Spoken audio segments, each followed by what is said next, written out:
இன்றைய தேவ பரிசு யோவான் அதிகாரம் 3 வசனம் 16.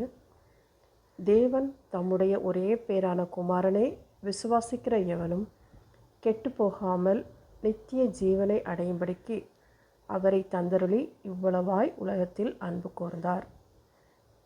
இந்த வசனம் தேவன் நம்மீது வைத்திருக்கும் அளவற்ற அன்பை வெளிப்படுத்துகிறது. உலகத்தில் உள்ள ஒவ்வொருவரையும் தேவன் நேசிக்கிறார். அந்த அன்பினால் இயேசு கிறிஸ்துவை நமக்காக அனுப்பினார். அவரை விசுவாசிப்பவர்களுக்கு நித்திய ஜீவனின் நம்பிக்கை உண்டு. நாம் எந்த சூழ்நிலையில் இருந்தாலும் தேவன் நம்மை அன்போடு ஏற்றுக்கொண்டு வழிநடத்துகிறார். ஜெபம்.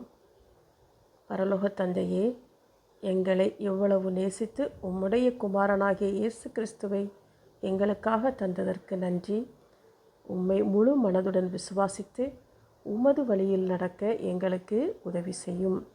எங்கள் வாழ்க்கையின் மூலம் உமது அன்பை மற்றவர்களுக்கும் பகிரும் கிருபை தாரும். இயேசுவின் நாமத்தில் ஜெபிக்கிறோம். ஆமேன்.